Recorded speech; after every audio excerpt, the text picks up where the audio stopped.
Okey, benda-benda yang nak buat stuffing ni, you kena celur dulu. Celur macam tu kan. You kira 1, 2, 3, 4, 5, 6, 7, 8, 9, 10. Angkat. Okey. See dah cantik warna kan. Okey. Dan you ambil saya tissue paper. Tissue paper. Okey, ambil tissue paper lagi. Ini saya nak buat teknik roll dengan plastik. Kalau you nak buat custom mold, dia contoh macam ni. You susun macam ni. Disusun selang seli. Satu carrot.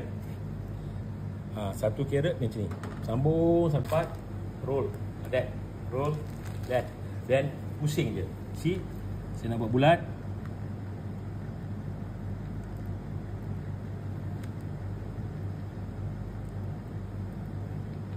Kismis boleh Ini dia balloon.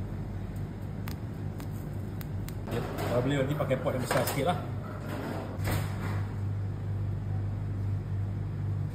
Ni So kita dah push dengan daun air to stop the process.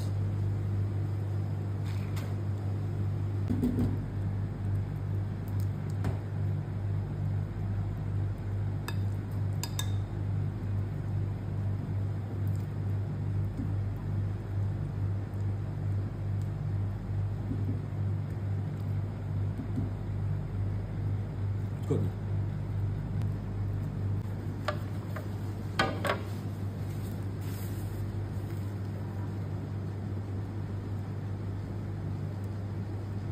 Rasa tu.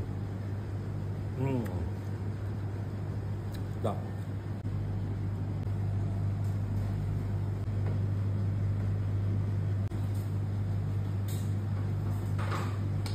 Ingat pesan chef, kalau you nak menang competition, you kena buat something different, something creative. So yang ni, ambil tadi, you nak dapatkan bentuk 3. 1, 2, 3, lepas tu you nak buat bentuk star. You buat 3 biji ni. 3 biji ni, you roll. You roll dia. Dapatlah 3. Mungkin yang ni you pakai carrot. Carrot puri, pumpkin puri. Ini you pakai maybe black olive. Buat 3 lah. Kan? Lepas tu sini, katalah you kat sini dulu.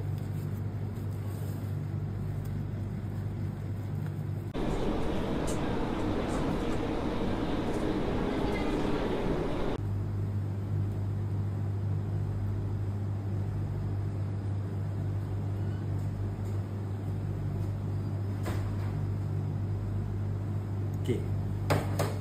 So dalam ni, alright, kita ada protein. Jadi kita nak bagi nampak lagi menarik, it's up to you lah. Dia saya masukkan some salad here.